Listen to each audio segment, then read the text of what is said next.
नमस्कार, प्रदेश की number 1 debate show में आपका बहुत बहुत स्वागत। मैं हूं आपके साथ संतोष गंगवार। बिहार में चुनावी लड़ाई गालिब पर क्यों आई? सवाल इसलिए क्योंकि कल 28 अगस्त को दरभंगा में महागठबंधन की वोट अधिकार यात्रा रैली में एक चौंकाने वाली घटना घटी। कांग्रेस नेता राहुल गांधी और आरजेडी नेता तेजस्वी यादव के मंच से एक स्थानीय कार्यकर्ता ने माइक पर प्रधानमंत्री मोदी और उनकी मां के खिलाफ बेहद आपत्तिजनक और अपशब्द भाषा का इस्तेमाल किया, जिसका एक 33 सेकंड का वीडियो सोशल मीडिया पर वायरल भी हो रहा है। इस घटना ने पूरे देश में हंगामा मचा दिया।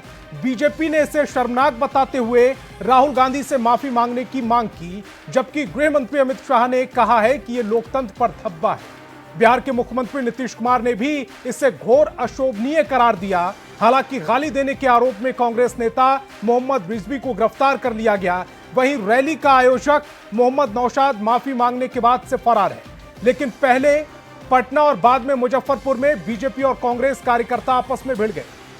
पटना में तो बीजेपी कार्यकर्ताओं ने कांग्रेस ऑफिस में घुसने की कोशिश की। तस्वीर आप देख पा रहे हैं, ये अखाड़ा बनता हुआ सड़क नजर आ रही है। कांग्रेस के बाहर, कांग्रेस ऑफिस के बाहर दोनों ही जो पार्टी के कार्यकर्ता थे वो आपस में भिड़ गए, डंडे चलने लगे। बावजूद इसके राहुल गांधी, तेजस्वी यादव की ओर से अब तक माफी नहीं मांगी गई। अब सवाल है कि क्या बिहार में मुद्दों की कमी है जो प्रधानमंत्री मोदी की स्वर्गीय मां को गाली दी जा रही है? राहुल के मंच से अमर्यादित टिप्पणी की गई तो फिर राहुल गांधी ने अब तक प्रतिक्रिया क्यों नहीं दी? क्या यह विपक्ष की सोची समझी रणनीति का हिस्सा है? क्या विपक्ष इतना हताश हो चुका है कि विकास, रोजगार या किसानों के मुद्दे पर बहस करने की बजाय व्यक्तिगत हमलों पर उतर आया है? प्रधानमंत्री मोदी, जो देश के 140 करोड़ लोगों के चुने हुए नेता हैं, उनकी मां को गालियां देना क्या राजनीति है या राजनीति की घोर निम्नता? आज की बहस इन्हीं सवालों पर। पहले एक रिपोर्ट।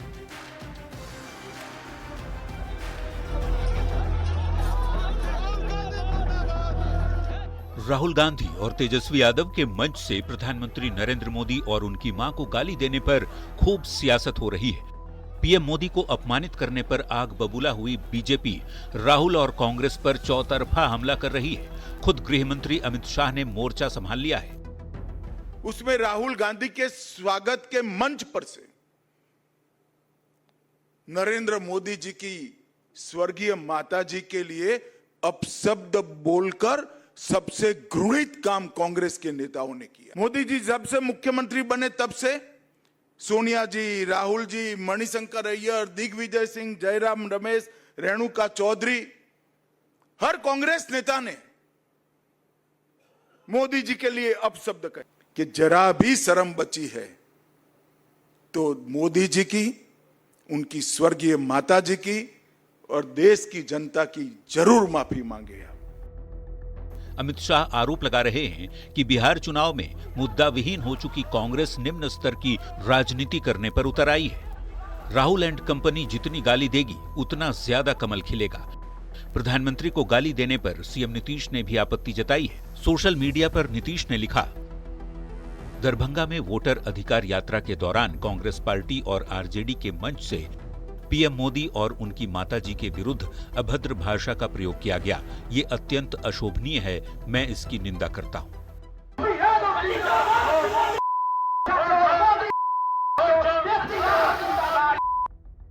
ये पहला मौका नहीं है जब पीएम मोदी या उनकी मां को गाली दी गई। कांग्रेस के पूर्व अध्यक्ष राहुल गांधी हों या सोनिया गांधी या फिर मौजूदा पार्टी प्रेसिडेंट मल्लिकार्जुन खड़गे, किसी ने पीएम को नीचा आदमी बताया तो किसी ने रावण, किसी ने जहरीला सांप कहा तो किसी ने मौत का सौदागर। इस पर पीएम खुद अपनी पीड़ा भी व्यक्त कर चुके हैं, वो भी सुनिए। और नामदार तो कामदार को सदियों से ऐसे ही गाली गलौज करते आए हुए हैं, ऐसे ही ठोकर मारते आए हुए। पीएम को गाली देने पर बैकफुट पर आई कांग्रेस अब सफाई दे रही है। पार्टी महासचिव सचिन पायलट सफाई दे रहे हैं कि प्रधानमंत्री को गाली देने वाले रिजवी उर्फ राजा से कांग्रेस का कोई संबंध नहीं है। मैं उसकी निंदा करता हूं, उसकी भर्त्सना करता हूं। कांग्रेस पार्टी का उससे कोई लेना देना नहीं था। राहुल गांधी के वोटर अधिकार यात्रा के मंच से पीएम को गाली देने के बाद कांग्रेस चारों तरफ से घिर चुकी है। बीजेपी हमलावर है और कांग्रेस पूरी तरह बचाव की मुद्रा में आ गई है। हालांकि हर किसी को इंतजार है कि पीएम के अपमान पर राहुल की चुप्पी आखिर कब टूटती है। पटना संवाददाता आनंद अमृतराज और बेतिया रिपोर्टर मुन्ना राज के साथ ब्यूरो रिपोर्ट, न्यूज़ 18। तो चलिए सीधे आज के सवालों पर आते हैं। आज बहस बिहार की में हम पूछेंगे, बिहार की लड़ाई मोदी को गाली देने पर क्यों आई? क्या प्रधानमंत्री की स्वर्गीय मां को गाली देने से वोट मिलेगा? कांग्रेस आरजेडी के मंच से गाली, अब तक माफी क्यों नहीं मांगी गई? क्या मोदी का अपमान फैशन बन गया है? और सबसे महत्वपूर्ण सवाल, क्या बिहार की जनता ऐसी राजनीति स्वीकार करेगी? चलिए मेहमानों से आपका परिचय कराते हैं। हमारे साथ सत्ता पक्ष से बीजेपी प्रवक्ता संतोष पाठक और जेडीयू प्रवक्ता अभिषेक झा जी जुड़ रहे हैं। विपक्ष से कांग्रेस प्रवक्ता स्नेहाशीष वर्धन और आरजेडी प्रवक्ता आरजू खान जी जुड़ रहे हैं। इसके अलावा वरिष्ठ पत्रकार रमाकांत चंदन जी भी हमें ज्वाइन कर रहे हैं। सभी मेहमानों का बहुत बहुत स्वागत। मेरा पहला सवाल डॉक्टर स्नेहाशीष वर्धन जी आपसे, राजनीति में आपका प्रतिद्वंदी कौन है? आप बिहार में किसके खिलाफ चुनाव लड़ रहे हैं? देखिए संतोष जी, पूरी तन्मयता के साथ, पूरी गंभीरता के साथ हम लोग इस डिबेट में इस बात को जरूर रखना होगा कि ऐसे किसी भी राजनीतिक वक्तव्य की घोर भर्त्सना होनी चाहिए, निंदा होनी चाहिए। बावजूद इसके ये बात राहुल गांधी को अब तक समझ में क्यों नहीं आ रही है? की बात बीच में मत लाइए। अभी जो मुद्दा है उस मुद्दे पे आइए कि पहले इस वीडियो की जांच होनी चाहिए। जो इसमें गिरफ्तार हुआ है उसके पॉलिटिकल अलाइनमेंट की भी तो जांच होनी चाहिए। और साथ ही साथ भारतीय जनता पार्टी का एक दागदार इतिहास रहा है, वो डॉक्टर स्नेहाशीष वर्धन जी की आवाज को जरा करेक्ट कीजिएगा। आवाज टूट टूट कर आ रही है और स्टूडियो की आवाज को बढ़ा भी दें। तब तक मैं कांग्रेस आरजेडी प्रवक्ता की तरफ जा रहा हूं। आरजू खान जी, आपकी लड़ाई किससे है? राजनीतिक लड़ाई किससे है आपकी? प्रधानमंत्री नरेंद्र मोदी से, बीजेपी से, जेडीयू से? उनकी फैमिली तक ये भाषा कैसे जा रही है? हमारी राजनीतिक लड़ाई जो है ना, आवाम के मुद्दों के लिए है, 14 करोड़ बिहारियों के लिए है। सबसे पहले मैं ये स्पष्ट कर देता हूं। लेकिन मैं आपसे उस सवाल का जवाब लेना चाहूंगा आपके माध्यम से। जो सत्ता पक्ष के प्रवक्ता है, क्या वो बताएंगे जो अपराधी था, जिसने ये गुनाह किया, जिसने ये जुल्म किया, उसको रात में जेल की सलाखों के पीछे डाल दिया गया है? तो ये प्रयोग क्यों कर रही है भारतीय जनता पार्टी? सदाकत आश्रम में जाके गेट तोड़ रही है, लाठियां चला रही है, ट्रक के खड़े शीशे तोड़ रही है। ये कौन सा प्रयोग करना चाहती है? ये प्रयोग ये जरा बता दे। और ये बताते हैं कि हमसे जवाबदेही प्रधानमंत्री नरेंद्र मोदी की स्वर्गीय मां को गाली दी गई और बीजेपी इस पर प्रदर्शन भी ना करे। नहीं, आप एकदम करिए। आप प्रोटेस्ट करिए। आपको किसने प्रोटेस्ट करने से रोका है? शांति के साथ प्रोटेस्ट करिए। लेकिन आप प्रयोग करना चाहते हैं, प्रदेश में दंगा भड़काना चाहते हैं, क्योंकि आप पूरी तरह से बौखलाए हुए हैं, बेबस है, लाचार है, परेशान है। और वो परेशानी का नतीजा, जब अपराधी सलाखों के पीछे है तो आप जाके गेट तोड़ते हैं, आप जाके ट्रक के खड़ी शीशे तोड़ते हैं, आप लाठियां चलाते हैं, आप पत्थर चलाते हैं। ये आपको छूट किसने दे दिया है? ये सुशासन का राज का जुमला है क्या? कहां गया सुशासन? पुलिस के सामने आपकी तरफ से लाठियां नहीं चली? तीन आपकी तरफ से लाठियां नहीं चली? नहीं चली होगी। प्रदर्शन करने पहुंचे थे आपके गेट तक, आपकी तरफ से लाठियां नहीं चली क्या? वाजिब है, चलेगी लाठियां। मतलब आप गाली गलौच भी करेंगे, आप लाठियां भी चलाएंगे और आप हमला करेंगे तो एकदम हम गाली गलौच नहीं करेंगे। आप प्रदर्शन करने से रोक देंगे? एकदम नहीं करेंगे। हम इसकी भर्त्सना करते हैं, हम कंडेम करते हैं इसका। मैंने अभी तक तेजस्वी यादव का कोई ट्वीट नहीं देखा। नरेंद्र मोदी जी को मैंने अभी तक तेजस्वी यादव का कोई ट्वीट नहीं देखा। मैंने राहुल गांधी का कोई ट्वीट नहीं देखा। राहुल गांधी का आखिरी ट्वीट पढ़कर सुनाऊं मैं आपको? अरे मुझे राहुल गांधी का आखिरी ट्वीट है, सत्य और अहिंसा के आगे असत्य और हिंसा टिक नहीं सकते। अरे गोली मारो और तोड़ो, जितना मारना तोड़ना है। हम सत्य और संविधान की रक्षा करते रहेंगे। ये किसको भड़काने की कोशिश है? ये ट्वीट किसको भड़काने की कोशिश है?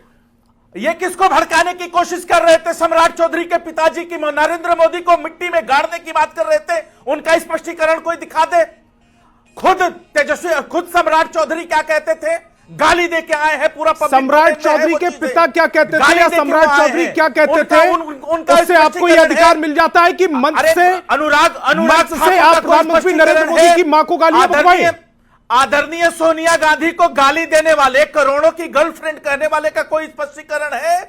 है कोई स्पष्टीकरण? मैं उस राजनीति में नहीं जाना चाहता हूं। मैं सीधा सवाल का जवाब जानना चाहता हूं कि प्रयोग क्या करना चाहती है ये डबल इंजन की सरकार। इतनी घबराई, इतनी बौखलाई है कि ये जो है भीड़ के शक्ल में गुंडागर्दी करेगी, किसी के मुख्यालय पर चढ़ के प्रोटेस्ट के नाम पे उसका गेट तोड़ेगी, किसी को गालियां देगी और स्पष्टीकरण हमसे मांगेगी।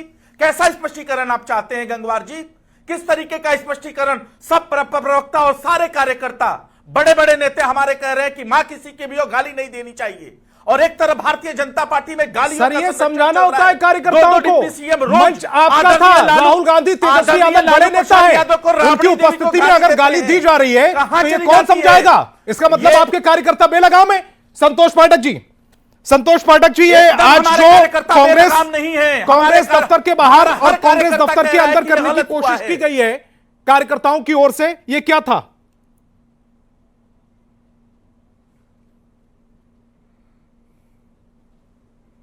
संतोष जी की आवाज को बढ़ाएं।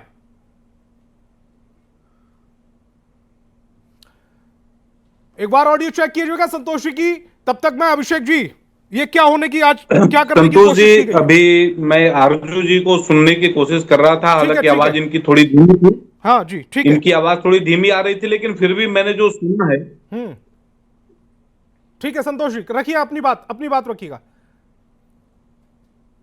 मैं अनम्यूट ही हूं। हेलो, आ रही है आवाज? आ रही है, आपकी आवाज आ रही है, रखिएगा अपनी बात। संतोष जी, मैं एक बात मैं बहुत स्पष्टता से कहना चाहता हूं कि कांग्रेस हो या राजद हो, पूरे भारत ने, पूरे बिहार ने उनके अराजक काम को करने के तरीकों को पूरे देश ने, पूरे बिहार ने पहले से देखा हुआ है। मैं उस 90 के दशक में नहीं जाना चाहता, क्योंकि बार बार वो डिबेट करने से विषयांतर हो जाते हैं कई विषय। जो व्यक्ति खड़ा होकर मंच पर से, जिसने प्रधानमंत्री जी को और उनकी माता जी को गालियां जिसने दी है, आप उसके एक दिन पहले का वीडियो जो स्वयं राहुल गांधी जी ने जिस प्रकार से प्रधानमंत्री जी के बारे में कहा है, डोनाल्ड ट्रंप जी को कोट करते हुए, आप उनकी भाषा सुने हैं क्या? उनके बोलने के तरीके से इनके कार्यकर्ताओं में एक अलग प्रकार का जोश आता है कि राहुल गांधी जब प्रधानमंत्री जी को इस पे हैं, तो हमारा तो कोई औकात है नहीं। हम तो खुलेआम अगर गाली भी देंगे तो भी हमें कोई बोलने रोकने वाला, टोकने वाला कोई है नहीं, कोई डिसिप्लिन नहीं है।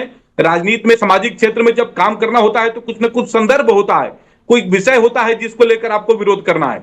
ये क्या लोगों को भड़का रहे हैं? 10 वर्षों तक, पिछले 1 दशक से ये लोग ईवीएम का मुद्दा लेके घूम रहे थे। पूरे समाज में सभी लोगों ने इनका आचरण को देखा कि ईवीएम से वोट मैनेज हो जा रहा है, ईवीएम से हो जा रहा है, ईवीएम से हम चुनाव हार जा रहे हैं। ये ईवीएम का मुद्दा पूरे देश में उठा नहीं, तब ये सीधे चुनाव आयोग पर आ गए और करने लगे। संतोष जी, आपकी ऑडियो टूट कर आ रही है। एक बार टीम मेरी संतोष जी की ऑडियो को जरा ठीक करे। या समाज पर इसने आशीष जी, मेरा सवाल आपसे था, आपकी लड़ाई प्रधानमंत्री नरेंद्र मोदी के खिलाफ हो सकती है, बीजेपी के खिलाफ हो सकती है, उनकी स्वर्गीय मां को क्यों घसीटा जा रहा है बिहार चुनाव में? बिल्कुल संतोष जी, हमने स्टार्टिंग में इसीलिए कहा कि ये वैचारिक लड़ाई है और यहाँ पे किसी को भी पारिवारिक या उसके व्यक्तिगत जीवन पे या किसी भी संबंधी पे आक्षेप नहीं लगाना चाहिए। लेकिन इस चीज को जितनी निंदा की जाए वो निंदनीय है। लेकिन मैं बार बार कहूंगा कि भारतीय जनता पार्टी का इतिहास दागदार रहा है और डॉक्टर्ड वीडियो चलाने का उनका एक लंबा इतिहास रहा है। इसलिए इस वीडियो की सत्यता की जांच होनी चाहिए। साथ ही जो गिरफ्तार हुआ है रिजवी, उस रिजवी की जांच होनी चाहिए कि उसका पॉलिटिकल अलाइनमेंट क्या है, क्योंकि आज तमाम दिन भर चलते रहा कि वो भारतीय जनता पार्टी से जुड़ा हुआ कार्यकर्ता है। और दूसरी बात मैं पूरी जिम्मेदारी के साथ कहना चाहूंगा कि आज जो प्रदेश कांग्रेस मुख्यालय सदाकत आश्रम में जो हिंसा भड़काई गई है, जो हिंसा किया गया है, बिहार के दो मंत्री, कैबिनेट मंत्री इसकी अगुवाई कर रहे थे, 2 विधायक उसमें थे और कितने ही विधायक के पूर्व प्रत्याशी थे उसमें। उस 500 लोगों की भीड़ को वो नेतृत्व दे रहे थे, क्या उसकी निंदा भारतीय जनता पार्टी करेगी या नहीं करेगी? हमारे कर्मचारियों को मारा गया है, वो तो गरीब तबके से आते हैं, उनको टारगेट किया गया। प्रधानमंत्री नरेंद्र मोदी की मां को गाली दी गई और आपके मन से गाली दी गई। छोड़ दीजिए रिजवी किसका कार्यकर्ता नहीं था और किसका कार्यकर्ता नहीं था, मंच आपका था, उस मंच की जिम्मेदारी आपकी थी, और जब आपकी जिम्मेदारी थी उस मंच से अब शब्द इस्तेमाल किए गए हैं तो क्या राहुल गांधी माफी मांगेंगे? संतोष जी, पूरी मीडिया को जानकारी थी कि 11:30 बजे ऐसा विरोध होने वाला है, फिर भी पुलिस नहीं रखा गया। क्या पुलिस का सह मिला हुआ था? सदाकत आश्रम, सदाकत आश्रम में जिस समय ये पूरा विवाद हुआ था उस समय पुलिसकर्मी वहां पर मौजूद थे, मैंने खुद देखा है, इन तस्वीरों में भी दिख रहे हैं पुलिसकर्मी। देखिए पुलिसकर्मी 4 थे वहां पे। उसके बाद ये जो तांडव हुआ है उसमें अंगरक्षक भी शामिल थे, मंत्रियों के और विधायकों के। आप देख लीजिएगा। आप क्या चाह रहे थे, पूरी छावनी में तब्दील कर दें? हुए नजर आ रहे हैं, पूरी बिहार की पुलिस को वहां पर खड़ा कर देते? आप क्या चाह रहे हैं? निंदा करें भारतीय जनता पार्टी के राहुल गांधी से पहले निंदा करवाइए, राहुल गांधी से पहले निंदा करवाइए प्रधानमंत्री नरेंद्र मोदी की स्वर्गीय मां को। प्रधानमंत्री जी माफी मांगे। ऐसे हिंसक चीजों का राजनीति में कोई स्थान नहीं है, इस बात की पुष्टि होनी चाहिए। और अपनी अभिषेक जी को स्क्रीन पर लेकर आए। अभिषेक जी, राजनीति का स्तर इतना नीचे चला गया कि प्रधानमंत्री नरेंद्र मोदी जी की मां को गाली देने के बावजूद बात हो रही है सदाकत आश्रम में, जब कार्यकर्ता आपस में आमने सामने आ गए। बहुत दुर्भाग्यपूर्ण। इन तस्वीरों में यह भी देखिएगा, डंडा चलाने वाले क्या बीजेपी वाले हैं या कांग्रेस वाले हैं, और वहां पर पुलिस की मौजूदगी है या नहीं है, यह भी देखिएगा। झूठ के कौन आया था 500 लोगों को लेके? सर वो प्रदर्शन कर रहे हैं। हम सभी जानते हैं संतोष जी कि हम राजनीतिक और सार्वजनिक जीवन में जब होते हैं तो एक दूसरे की नीतियों के खिलाफ बोलते हैं, एक दूसरे की नीतियों की कमियां बताते हैं। व्यक्तिगत कोई भी मतभेद नहीं होते हैं, मनभेद नहीं होते हैं, और एक दूसरे का सम्मान तो हमेशा होना ही चाहिए।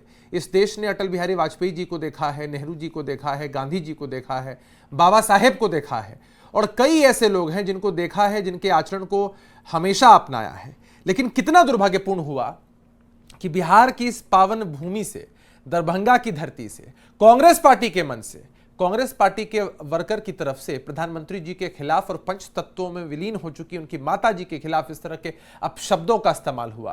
आम दिनों में अगर कहीं कोई किसी की माता जी या बहन या किसी परिवारजन के खिलाफ कोई इस तरह की बात को कहेगा तो उसमें ही इतनी शक्ति चली आती है कि लोग उसका प्रतिकार करते हैं, विरोध करते हैं। खैर, प्रधानमंत्री जी को तो इतनी सहन शक्ति मिली है कि वो कुछ बोलते नहीं है, लेकिन यह अपमान प्रधानमंत्री जी का नहीं पूरे देश का हुआ है। चूंकि वो किसी पार्टी विशेष के प्रधानमंत्री नहीं है, वो पूरे देश के प्रधानमंत्री हैं, 140 करोड़ की आबादी के चुने हुए प्रधानमंत्री हैं। होना क्या चाहिए था संतोष जी? अगर किसी कार्यकर्ता ने इंटेंशनली इस तरह की चीज को किया तो कांग्रेस पार्टी उसको कंडेम करती, पूरा महागठबंधन का कुनबा उसको कंडेम करता। उस व्यक्ति को तो गिरफ्तार किया गया है और शामिल व्यक्तियों के खिलाफ कार्रवाई होगी, कानूनी कार्रवाई होगी। लेकिन ये पार्टियां कंडेम करने के बजाय एक तरह से अपरोक्ष रूप से जवाबदेही ले रही हैं। और भाई, किसी पार्टी के नेता के खिलाफ इस तरह की अपमानजनक टिप्पणी होगी, उनकी माताजी को गाली दी जाएगी, तो किसी पार्टी, किसी गठबंधन के नेता क्या हाथ पर हाथ धरे बैठे रहेंगे? वो भी तो प्रतिकार करेंगे, वो भी तो विरोध करेंगे। और विरोध करने का तरीका लोकतांत्रिक होना चाहिए, मानते हैं, लेकिन हमें लगता है कि इस लोकतांत्रिक तरीके को भी कहीं ना कहीं हवा दी है कांग्रेस पार्टी के लोगों ने। ये तो चोरी, ऊपर से सीना जोरी वाली बात हो गई कि आप प्रधानमंत्री जी को भाजपा के लोग जिनको नेता मानते हैं, हम लोग जिनको नेता मानते हैं, उनको गाली देंगे, उनकी माता जी को गाली देंगे, और जब प्रतिकार करेंगे तब आप ये बातें कहेंगे। भाई वो बात नहीं, अरे चिल्लाइए आपके पास कि वो चिल्लाइए मत, चिल्लाइए मत, घबराइए मत और हड़बड़ाइए मत। अपने अपने समय आप जाति सूचक गाली देते हैं, उनको आप इसी चीज को समझ सकते हैं कि किस तरह का आचरण इनका है, किस तरह का आचरण। भाई, मैं अपनी पाली में बोल रहा हूँ, बेचैन हो गए ये लोग। आरजू जी, इसके बाद आपको मौका करा दीजिए। आरजू जी, इसके बाद मौका दूंगा। इन लोगों के अंदर भारतीय जनता पार्टी के जो भाषा इस्तेमाल की गई है उस पर मेरे बहुत सवाल है सर। आरजू जी, मौका दूंगा, पूरा मौका दूंगा। उनको बछड़ा, गाय, करोड़ों की डिबेट कराएंगे, बाकी सबकी आवाज जाओ। मतलब सिर्फ अभिषेक जी की आवाज को ऊपर, बाकी सबकी आवाज डाउन। एकदम। अच्छा, आप संतोष जी इनके अभी के ही आचरण से समझ सकते हैं कि इनकी पार्टी में कैसी पॉलिटिकल ट्रेनिंग मिलती है, कितना राजनीतिक और सामाजिक जहर इनके अंदर है कि ये बर्दाश्त नहीं कर सकते इन बातों को। अरे भाई, आपके कार्यकर्ता देश के सर्वोच्च संवैधानिक पद पर बैठने वाले व्यक्ति आदरणीय प्रधानमंत्री नरेंद्र मोदी जी के खिलाफ, उनकी माता जी के खिलाफ इस तरह की अशोभनीय टिप्पणी करेंगे, निकला है इनके मुंह में से। अभी आप तब से डिबेट करा रहे हैं, इनमें से कौन से ऐसे विपक्ष के प्रवक्ता हैं जिन्होंने कहा है कि यह गलत हुआ है, नाजायज हुआ है, हमारी पार्टी का कोई कार्यकर्ता होगा, हम उस पर कार्रवाई करेंगे। लेकिन छोटे लोग बोल रहे हैं, न छोटे ओहदे पर काम करने वाले कार्यकर्ता हो जाएंगे, बड़े ओहदे पर काम करने वाले कार्यकर्ता। रमाकांत चंदन जी को स्क्रीन पर लेकर आए, बाकी सबकी आवाज डाउन। रमाकांत चंदन जी को सिर्फ स्क्रीन पर रखे, बाकी सबकी आवाज डाउन। रमाकांत जी, जिस भाषा का इस्तेमाल हो रहा है ये पहली बार नहीं हो रहा, ठीक है, लेकिन जो शख्स राजनीति में है ही नहीं, इस दुनिया में नहीं है, उसको आप चुनाव में घसीट लाए। और जो कार्यकर्ता इस तरह की भाषा का इस्तेमाल करके चला गया, अब तक ना तेजस्वी यादव ना राहुल गांधी, दोनों का मंच था ना, वो किसी की प्रतिक्रिया नहीं आई अब तक।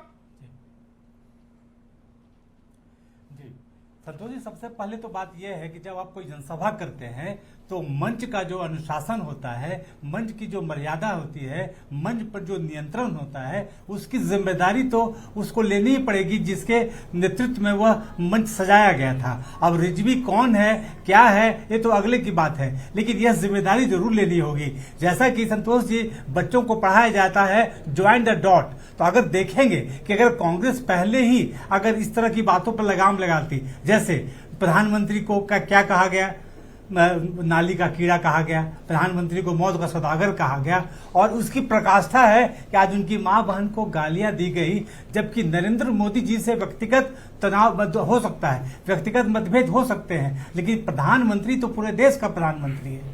तो कहीं न कहीं ये बातें लगती है कि एक प्रधानमंत्री के दायरे में आप जब गाली गलौज करते हैं तो लोकतंत्र का कौन सा चेहरा दिखाना चाहते हैं। आपने वो सारा समय बर्बाद किया जो विपक्ष को चाहने वाले लोग उस जनसभा में यह जानना चाहते थे एसआईआर की सच्चाई क्या है। अब उस सच्चाई को कहने के बजाय सब मिट्टी में मिल गया जब आपने प्रधानमंत्री नरेंद्र मोदी को गाली दे दी। तो यह आप एक तरह से सुसाइडल आपका अटेम्प्ट था ये। अगर वो नहीं कहते तो आप जिस मकसद की ओर बढ़ रहे थे उसमें कदम आगे बढ़ते।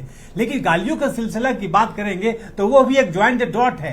आपको याद होगा सदन में एक मुहावरा का प्रयोग किया था भाई वीरेंद्र जी ने, झोली में डॉट डॉट, फिर कहा कि किसी के बाप का है, फिर उसके बाद ये अनुराग ठाकुर को भी कर दीजिए कोट, सूत्र को मूत्र कहा गया। तो इसका अगर प्रकाष्ठा है तो ये मंच पर दी गई गाली है। लेकिन जो सबसे बड़ी बात यह है कि ठीक है, एक अनजाने में एक अनजान व्यक्ति नियंत्रण तोड़ के गाली बक देता है तो माफी मांगने से कोई छोटा नहीं हो जाता है, और माफी मांगने से वह कद बड़ा हो जाता है, और आप फिर उस उम्मीद पर खरे उतरेंगे जिसकी उम्मीद विपक्ष को चाहने वाले देश की जनता या बिहार की जनता करती है। लेकिन वहां आप असफल हुए हैं, इसमें कहने में मुझे कोई गुरेज नहीं है, क्योंकि अभी तक कोई कंडेम नहीं आया। सवाल ये है कि आप छोड़िए, लिखा जा रहा है ट्विटर पे और लोकतंत्र में यह जो किया गया है, उसको लिखा गया है मारो और तोड़ो, जितना मारना तोड़ना है, हम सत्य और संविधान की रक्षा करते रहेंगे। ये जो भाषा है ये भड़काने वाली भाषा नहीं है। राहुल गांधी का ताजा ट्वीट है 6 घंटे पहले का। लेकिन मुझे लगता है संतोष जी की इस बात की जिम्मेदारी जरूर लेनी होगी, या बाद में कभी जिक्र होगा। तो अभी जो लोकतंत्र के नाम पर धर्म युद्ध शुरू हुआ है सदाकत आश्रम के आमने सामने, उसके आधार कौन है? हम किसी को दोषी और किसी को निर्दोष नहीं मान रहे हैं, लेकिन आधार कहां से हुआ? क्या लोकतंत्र को धर्मयुद्ध की तरफ ले जाना चाहते हैं? क्या लोकतंत्र को आप जनता की तरफ ले जाना चाहते हैं? ये कांग्रेस को, राजद को तय करना होगा, और ये उसके ग्रूमिंग पीरियड है। इस समय तो उसको और सावधान रहना चाहिए कि हम कैसे हम विपक्ष रख करके जनता की बातों को लेकर आगे बढ़े, ताकि हम अपनी मंजिल पर बढ़े। वरना ये 2 कदम आगे चल के 4 कदम पीछे चलने वाले हैं, तो फिर सत्ता का स्वाद तो फिर नहीं मिल पाएगा, मुझे जैसा लगता है। ठीक है संतोष जी, आपकी बात अधूरी रह गई थी, आप अपनी बात पूरी कीजिएगा, उसके बाद आरजू जी आपके पास आ रहा हूं। संतोष जी, इस बार आवाज आ रही है? बहुत अच्छी आ रही है। संतोष जी देखिए, एक ट्रेडिशन बन गया है कांग्रेस के अंदर, और एक पूरा इतिहास है इनका मुझे इस बात का दुख है कि सदाकत आश्रम जो कभी गांधी जी का काम करने का स्थान रहा, जहां पर राजेंद्र बाबू जैसे पढ़े लिखे और समाज को रास्ता बताने वाले लोगों को ने जिस जगह को गुलजार किया, आज वहां पर लाठियां और अंदर से रोड़े और पत्थर फेंके जा रहे हैं। आश्चर्यजनक बात यह है संतोष जी कि विगत कुछ वर्षों में प्रधानमंत्री जी को लेकर पूरे समाज में एक नकारात्मक माहौल बनाने की दिशा में कांग्रेस बढ़ी है। एक दशक से वो लगातार कह रहे हैं कि ईवीएम की वजह से हम चुनाव हार रहे थे। अब जब ईवीएम वाला विषय जब समाज ने नहीं स्वीकारा, तब ये आ गए हैं कि पूरा का पूरा चुनाव आयोग जो है वही भारतीय जनता पार्टी के पक्ष में खड़ा हो गया और इस नाते हम चुनाव हार रहे हैं।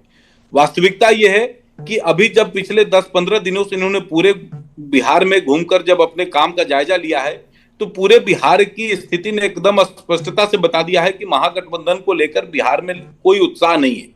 ऐसी परिस्थिति में जब राहुल गांधी जी ने स्वयं मंच पर खड़ा होकर डोनाल्ड ट्रंप जी का नाम लेकर जिस प्रकार का व्यवहार उन्होंने प्रदर्शित किया, मुझे लगता है कि उन्होंने अपने सामान्य कार्यकर्ताओं में ये जोश भरने का काम किया कि मैंने यहां तक इस विषय को पहुंचा दिया, इसके आगे का गाली गलौज आप लोग करो, इसके लिए आपको पूरी स्वतंत्रता है। आज उन्होंने स्पष्ट तौर पर अपने ट्वीट में भी जो विषय आपने पढ़ा कि मार पिटाई करो, आगे जो होगा हम लोग सत्य और संविधान की रक्षा करते रहेंगे। मुझे नहीं लगता कि इस भारत में, गांधी के भारत में कभी भी सत्य और अहिंसा जो इस भारत का मार्ग रहा, उसमें आज के समय पर कांग्रेस जिस प्रकार से लठैती से शासन को चलाना चाहती है और जिस प्रकार से पूरे समाज के मूल विचार को मोड़कर अपने पक्ष में करने के लिए गाली गलौज की स्थिति में आ गई है, उस पार्टी का कोई भला नहीं कर सकता। ठीक है। प्रधानमंत्री जी एक सामान्य चाहते हैं। संतोष जी, मैं अंतिम बात कह रहा हूं। हाँ, जल्दी से। प्रधानमंत्री जी एक परिवेश से, बेहद सामान्य परिवार से आते हैं और ये कांग्रेस जैसी सामंती पार्टी को इतने वर्षों में ये बर्दाश्त ही नहीं हो रहा है कि विगत 23-24 वर्षों से एक व्यक्ति देश के अलग अलग समीकरणों के हिसाब से देश के और राज्यों के छत्रप बनकर कैसे बैठा हुआ है। आज राहुल गांधी एक प्रकार से व्याकुलता में दिखाई दे रहे हैं, बेचैनी में दिखाई दे रहे हैं और पूरे देश भर में इस प्रकार का माहौल बनाने की कोशिश कर रहे हैं कि भारतीय जनता पार्टी और नरेंद्र मोदी जो एक प्रकार से समरूप हैं, उनको गाली दोगे तो फिर समाज हमको स्वीकारेगा। इस समाज में एक फैनेटिक वर्ग को पैदा करना चाहते हैं राहुल गांधी जी, जो गाली देकर उनके समर्थन में आ सकता है। कुल मिलाकर समाज को दिग्भ्रमित करने की कोशिश राहुल हैं और बिहार का समाज इतना हल्का नहीं है कि राहुल गांधी के इस प्रकार के आचरण से कोई निर्णायक फैसला यहां पर लेगा। ठीक है। आरजू जी, सुधाकर सिंह का आपने बयान सुना है? वो कह रहे हैं अब शब्द आरजेडी या कांग्रेस कार्यकर्ताओं ने नहीं बल्कि बीजेपी और आरएसएस के घुसपैठियों ने कहे ताकि यात्रा को बदनाम किया जा सके। अब ये जो मोहम्मद नौशाद है, मोहम्मद नौशाद है, ये तो यूथ कांग्रेस का नेता है। मोहम्मद रिजवी, ठीक है, चलो आप कह रहे हैं कि आपका कार्यकर्ता नहीं था, तो आपकी यात्रा में या आपके मंच पर कैसे चढ़ा? ये तो राहुल गांधी और तेजस्वी यादव जिस मंच पर बैठे हुए हैं, उस मंच पर कोई भी चढ़ जाएगा क्या? और अगर ऐसा है तो फिर तो सुरक्षा में बहुत बड़ी चूक है।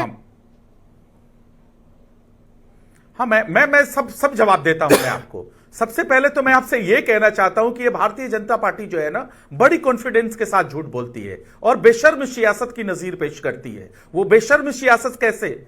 आज आपके टीवी स्क्रीन पे भी चल रहा है किस तरीके से भारतीय जनता पार्टी के जो कार्यकर्ता कम गुंडे ज्यादा थे, किस तरीके से लॉक गेट को तोड़ रहे हैं, इस पे कोई जवाबदेही नहीं। अराजकता फैला रहे, कोई जवाबदेही नहीं। पुलिस वाले उनको खदेड़ने की कोशिश कर रहे हैं, उस पर कोई जवाबदेही नहीं। जो अपराधी था जेल की सलाखों के नजर आ रहा होगा, जिसको आप पत्थर कहते हैं, तांडव बोलचाल की भाषा में, वो कांग्रेस वालों ने क्यों रखा था? हाँ, आप चैनल पर नहीं, आप सही कह रहे हैं कि वो पत्थर था। आप किसी के घर को उजाड़ने की कोशिश कीजिए, झूठ में जाइए, मारने की कोशिश करिए और वो बचाव न करे, जो कि आम कार्यकर्ता पत्थर रखा था आता है, नहीं है ना? ये प्री प्लान करती है भारतीय जनता पार्टी, इनकी सत्ता क्या कर रही है? अचानक से पत्थर वहां पर कोई निर्माण हो रहा था, पुलिस प्रशासन क्या कर रही है, निर्माण हो रहा था और सुन लीजिए, उसको लीड कौन कर रहा था? अरे संतोष जी, सबसे तो मजे वाली बात यह है कि कौन उसको लीड कर रहा था? संजय सरगोशी, जो विधानसभा में, जिसको लोकतंत्र का मंदिर कहा जाता है, खड़ा होकर मां बहन की गालियां देता है, किसको? महबूब आलम को। और वो बात कर रहा था इंसाफ की।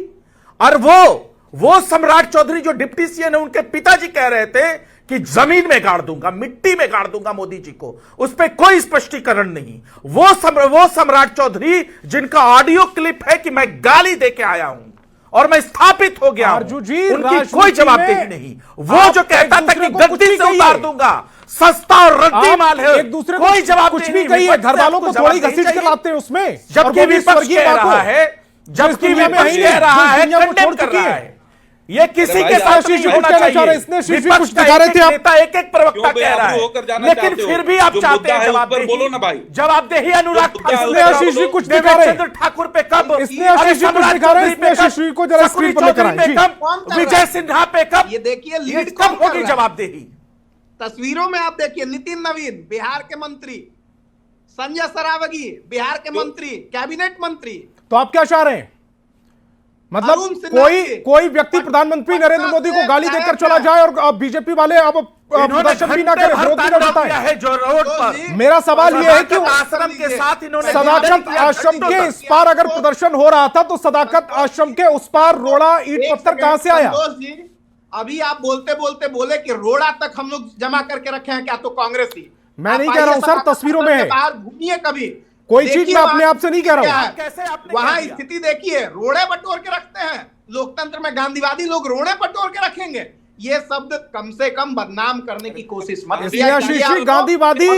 गांधीवादी अपने आप को कहना तब ठीक है जब आपके मंच से किसी की मां को गाली ना दी गई हो और प्रधानमंत्री नरेंद्र मोदी को गाली दी गई। आप गांधी जी को बदनाम कर रहे हैं। कौन तोड़ रहा था? अरे जर्सी गाय बोलने वाला कौन था? 50 करोड़ की गर्दन बोलने वाला कौन था? चलिए इसी पर बात कर लेते हैं।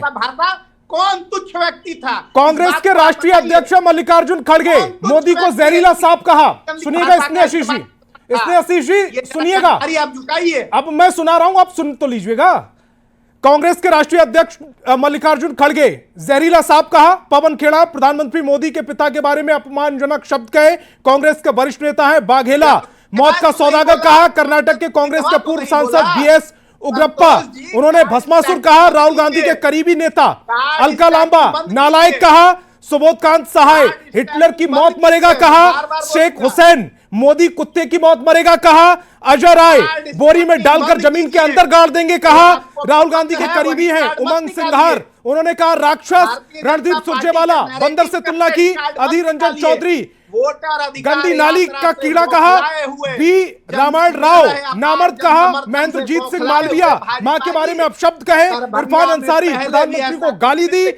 हुसैन दालवाई चूहा कहा। जयराम नरेश, जयराम रमेश कहा। और भी बड़ी लंबी लिस्ट है। मुझे तो आप सोच में तरस आ रही है कि ऐसा ही अगर कोई फहरिस्त निकाल देते जो भारतीय जनता पार्टी ने सोनिया गांधी को कहा, वो भी पूर्व प्रधानमंत्री की पत्नी थी, वो भी किसी की मां है।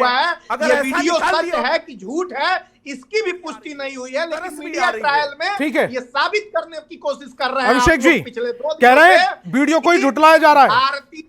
तो फिर ये डिबेट की शुरुआत करने से पहले जो दोनों प्रवक्ताओं ने, विपक्ष के दोनों प्रवक्ताओं ने इस पर खेद जताया, वो क्या था अगर वीडियो गलत है तो?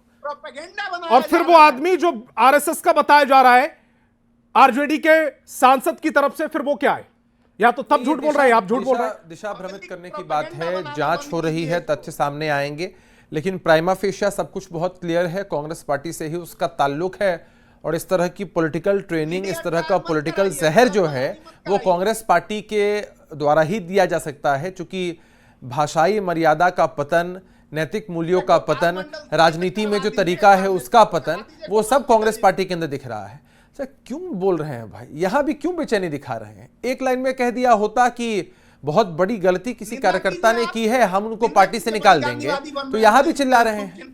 भाई क्यों है, क्यों इतना जहर आपके अंदर है? अपनी पाली में भी बोलेंगे, हमारी पाली में बोलेंगे। अरे क्यों भोपू जैसा बज रहे हैं भाई? शांत रहिए, पहले आप शांत होइए, संतोषी शांत कराइए।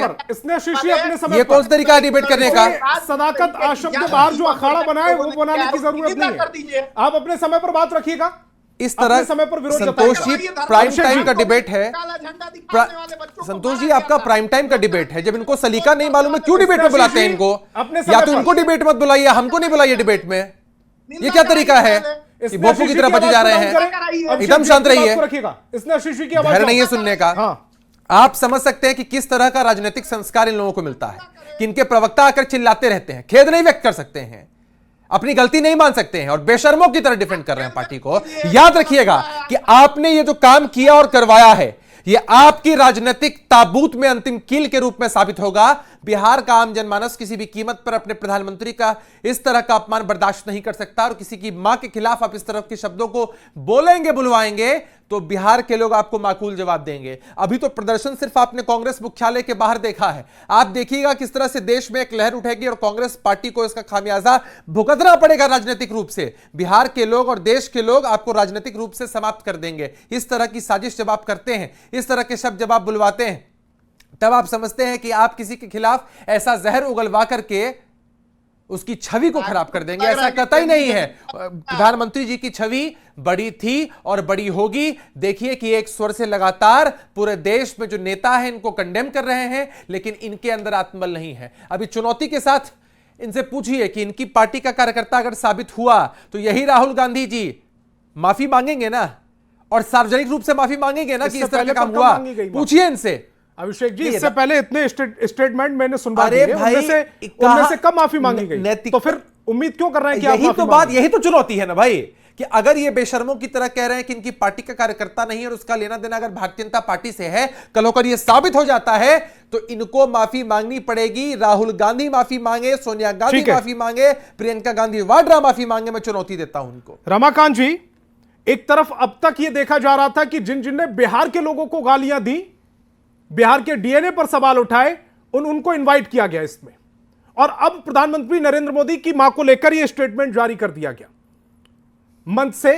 वो कांग्रेस का है नहीं, अलग सवाल है, मंच कांग्रेस का था। यह ऐसा नहीं लग रहा कि कांग्रेस अपने कुल्हाड़ी को खुद खड़ा करके उस पर पैर मार रही है? बिल्कुल, हमने तब भी लिखा था कि एक सुसाइडल अटेम्प्ट है। जिन्होंने बिहार को सीधे सीधे अपमानित किया, बिहार से पलायन करने वाले लोगों को एक तरह से दुत्कारा, उसको अपने मन से ला करके वो कौन संदेश देना चाहते हैं। और सबसे बड़ी बात यह है संतोष जी कि गाली का जवाब गाली नहीं हो सकता है। लोकतंत्र में गाली का जवाब नहीं है। दूसरी बात कि जब एक साइकोलॉजिकल एक हम कंक्लूजन निकालते हैं कि जो कमजोर होता है वो गाली का सहारा लेता है, तो आपने एक मंच से अपनी कमजोरी का इजहार किया। आपने एक मंच पर वैसे लोगों को लाया जो बिहार को लगातार अपमानित करते रहे, चाहे स्टालिन हो, चाहे रेवंत रेड्डी हो, चाहे वो चन्नी हो, उनके प्रियंका गांधी ताली बजा रही थी। ये सारी चीजें जो है वो कहीं न कहीं उन बिहारियों को क्या कह सकते हैं आत्मसम्मान पर ठेस पहुंचा होगा जो उस प्रताड़न को झेले होंगे। और ये कहीं न कहीं महागठबंधन का एक रॉन्ग ट्रैक था। निश्चित रूप से चुनाव के ऐन मौके पर इस तरह की हरकत कहीं न कहीं उनको पीछे की ओर ही धकेलता है, जबकि बड़े बढ़िया से एसआईआर पर वो पूरे बिहार की जनता को समझाने निकले थे, लेकिन वो सारी समझदारी उस गाली के बाद समाप्त हो जाती है। जहां लोकतंत्र में अब धर्मयुद्ध के नाम से जो चीजें शुरू हो गई है वो सारी चीजें पीछे चली जाएंगी। और ये आग जो लगा चुके हैं, जिसके आधार में दरभंगा की वह सभा है, वो धीरे धीरे आगे बढ़ते जाएगी। तो फिर आखिर लोकतंत्र के चुनाव में आप कौन सा युद्ध देखेंगे? आपको कौन सा परिणाम मिलेगा जब इस तरह के लोकतंत्र का युद्ध धर्म युद्ध में परिवर्तित हो जाएगा? जी संतोष जी। मोदी जी ठीक कहा था। संतोष जी अपनी बात को रखिएगा। मुझे बोलना है जी। संतोष जी, मैं अभी दोनों प्रवक्ताओं को सुन रहा था, कांग्रेस और राजद से जो लोग आए हैं। अभिषेक जी ने स्पष्टता से कहा है कि मर्यादा की जो राजनीति होती है, मर्यादा की जो भूमिका होती है सामाजिक जीवन में, वो पहले से ही इन पार्टियों ने खो दिया है। देखिए, एक लंबा लकीर ये खींचना ये चाहते हैं कि हम ऐसा क्या करें कि समाज के अंदर कुछ विभाजन पैदा हो, समाज के अंदर कुछ लड़ाई पैदा हो। क्योंकि कांग्रेस ने पिछले 70 वर्षों में इसी प्रकार की खाइयों को और इसी प्रकार की लड़ाइयों को पैदा किया है इस देश में। जब उनके पास कोई मुद्दा नहीं बचा, चाहे वो ईवीएम का मुद्दा खत्म हो चुका, एसआईआर पर बिहार की जनता ने किसी भी प्रकार का ये नहीं लिया, तो राहुल गांधी अचानक डोनाल्ड ट्रंप जी को कोट करते हुए जिस प्रकार से सामने आए, तो मुझे ऐसा व्यक्तिगत तौर पर भी महसूस होता है, पार्टी के अंदर भी इस प्रकार की स्थिति बनी कि उनके कार्यकर्ताओं को लगा कि अब हमको हर प्रकार की संवेदना को पार कर जाना है और गाली गलौज की राजनीति पर आना है। मुझे लगता है कि जो सूची आपने भी जो सुनाई है संतोष जी, वो कॉम्पिटिटिव सूची है जो स्पष्टता से कांग्रेस के मानसिकता को दर्शाती है कि एक सामान्य समाज से, एक सामान्य परिवार से आने वाले व्यक्ति को लेकर जो अगर सत्ता में किसी येन केन प्रकरण अगर वो आ जाता है तो उसको किस प्रकार से उसको देखना है, किस प्रकार से उसको टेम करना है, किस प्रकार से उसको डिफेम करना है। आज इनकी पूरी की पूरी राजनीति प्रधानमंत्री जी के इर्द गिर्द घूमती है। अगर उनको गाली देंगे तो हमारे समर्थन में कुछ लोग खड़े हो सकते हैं, और ऐसे ही लोगों को एक समर्थक वर्ग के तौर पर खड़ा करने के लिए कांग्रेस ने ये पूरा षड्यंत्र बुना है। अगर बुना नहीं होता संतोष जी, मैं स्पष्टता से ये इल्जाम लगाता हूं इन लोगों पर, अगर ये षड्यंत्र बुना नहीं गया होता तो आज कांग्रेस का कोई ना कोई किसी स्तर का लीडरशिप इस विषय को लेकर माफी जरूर मांग रहा होता। लेकिन चूंकि इनकी मंशा स्पष्ट है, इनके काम करने का तरीका स्पष्ट है। मैं एक और बात आपको कहना चाहता हूं तो जी कि बिहार ने एक लंबे समय तक इस प्रकार की अराजक राजनीतिक परिस्थितियों को झेला है, देखा है।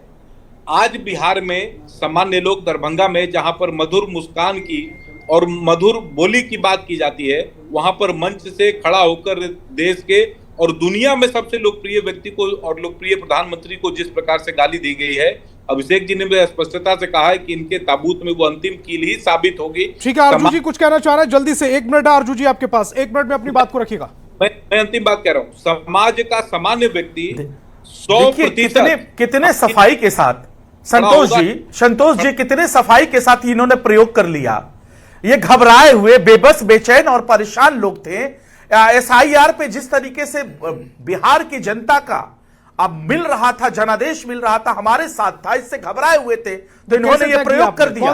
मैं बार-बार कोट कर रहा हूं कि वो जेल के SIR पर आप बहुत बड़ी बढ़त लिए हुए थे, क्योंकि कई लोग भारतीय जनता पार्टी करवाती है, भारतीय जनता पार्टी करवाती है, ये प्रयोजित है, ये भारतीय जनता पार्टी का लिखा हुआ स्क्रिप्ट है। जिस तरीके से आज लीड कर रहे थे संजय सरगोशी जी, उसे साफ पता चलता है क्या कर रहे थे। वो तो लगता है लोकतंत्र के मंदिर में खड़ा होकर महबूब आलम को गाली देने वाले हैं। उस पर ये बात नहीं कर देंगे। जो डिप्टी सीएम प्रदेश के नीतीश कुमार जी को कहता था रद्दी माल, उस पर कोई जवाबदेही नहीं होगी। बिहार के विपक्ष का, देश का विपक्ष का एक एक नेता कह रहा है किसी के भी मां को गलत नहीं कहना चाहिए, और ये खुद हिस्ट्री, इतिहास इन्होंने रचा है गाली देने में, और स्पष्टीकरण हमसे मांग रहे हैं। अरे बात तो कर लेते शकुनी चौधरी पे, सम्राट चौधरी पे, विजय सिन्हा पे, आप उस पे क्यों नहीं बात कर रहे हैं? और समाजवादी भेष में आप कितने बड़े गोडसेवादी हो, हमको पता है। हमको पता है कि जनता दल यूनाइटेड के रहते RSS कोटा बिहार प्रदेश में लागू है।